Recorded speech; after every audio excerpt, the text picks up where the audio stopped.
Hey, this is Kevin with All Star Medical, and today we're going to go over one of the biggest questions that we've gotten when it comes to products. It's does Medicare cover lift chairs?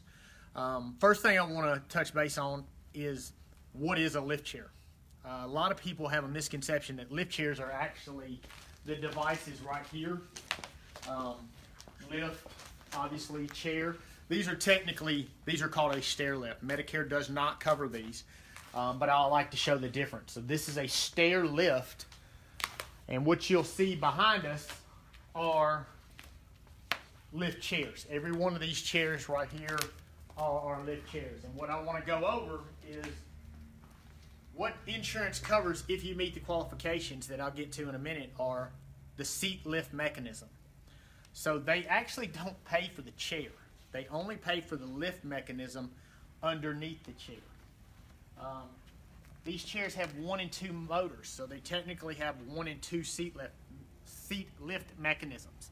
I'm going to raise this up and show this to you. This is the mechanism under here, this whole contraption. And what this does is it works on the same scissor mechanism, and it folds the chair back and forth and raises it up and down. That's what they pay for. They do not pay for the actual chair itself. So a lot of people assume Medicare pays for it and it's covered.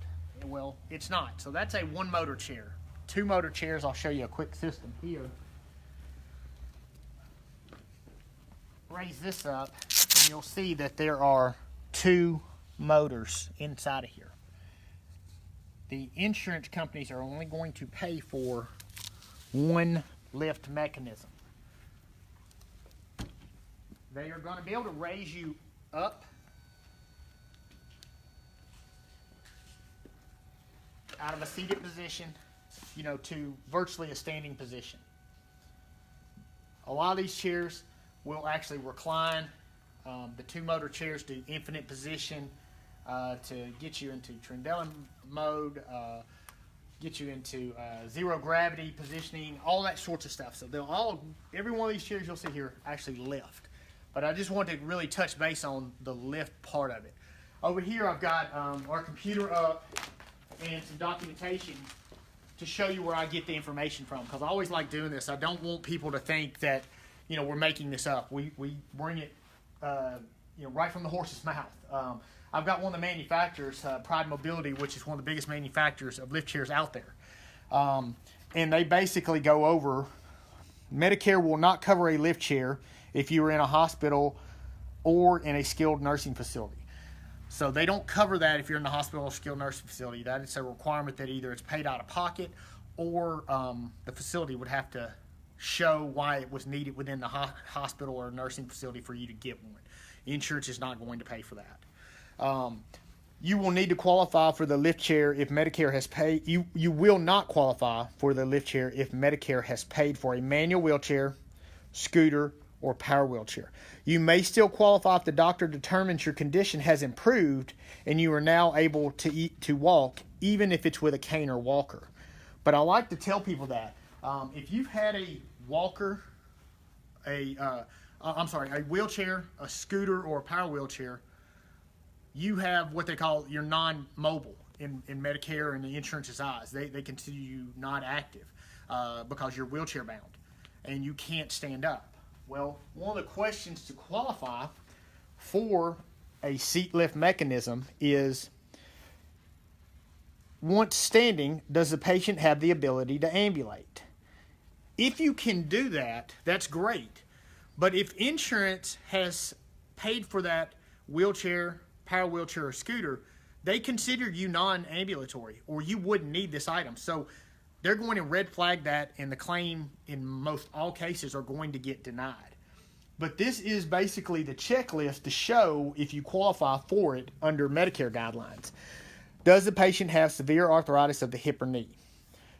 Does the patient have a severe neuromuscular disease? You have to have question 1 or 2, one of them have to be yes. If neither one of those are yes, you do not qualify for the seat lift mechanism. So I always like to let people know that. And then once standing, is the patient able to ambulate? Third question here is the patient completely incapable of standing up from a regular armchair or any chair in his or her home. So those are the qualifying factors. This is the form that actually gets sent over to the doctor, and you have to have documentation along with this form to justify the qualification of the seat lift mechanism. Again, I keep beating on the seat lift mechanism because reimbursement on average is around $250 for the seat lift mechanism. So if the chair is $1,000, if your Medicare and your supplemental pick up the $250, you're still out of pocket that difference. Not many people realize that. They think my supplemental will pay for the chair. They do not. They pay for the rest of the seat lift mechanism. Medicare pays 80% on their claims for medical, durable medical equipment products, and then the supplemental will pick up the 20% of the covered item. On the computer here, I've actually went to cgsmedicare.com, and this is the jurisdiction. So I can actually go on here and select the state. I'm going to do the fourth quarter in 2018 because that's the most recent. And then the code for billing is E0627. Okay, that is the billing code for a lift chair. When you search this database, the reimbursement is $253.13. Medicare will pay 80% of that, and the supplemental will pay the rest. So it's about $200 for Medicare and around $50 for the supplemental. So this is all on the website, cgsmedicare.com. You can go on there and look at all this information. I have you the certificate of medical necessity that's right here. I also have the local coverage and determination. If you watched our videos, we did one on a hospital bed. Again, a seat lift mechanism is covered if all of the following criteria are met. So, as you can see, there's the 4 questions. All of the criteria has to be met. And again, this is on cms.gov, Medicare coverage database. So, all of this is online. It's free for you guys to go look at it, read up on it. But I always want to emphasize, the criteria. A lot of people say, my doctor wrote an order for it. Man, that's just a starting point.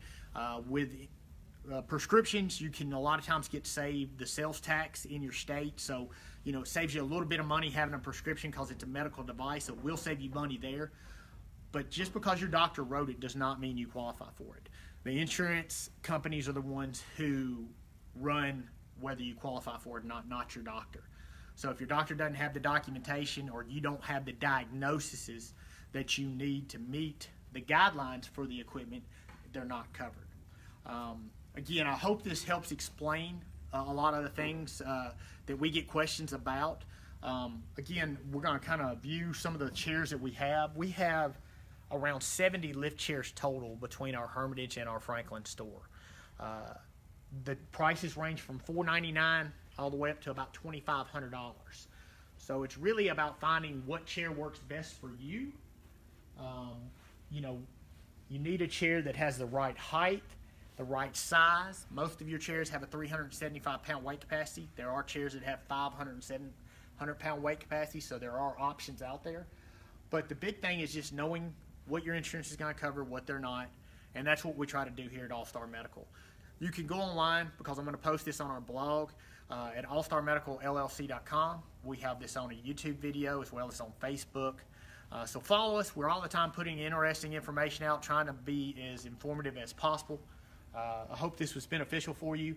We have a location in Hermitage, Tennessee, and in Franklin, Tennessee. We ship all over the country, so we can ship anywhere in the continental United States. And our phone number is 615-730-9438. Thanks, and have a great day.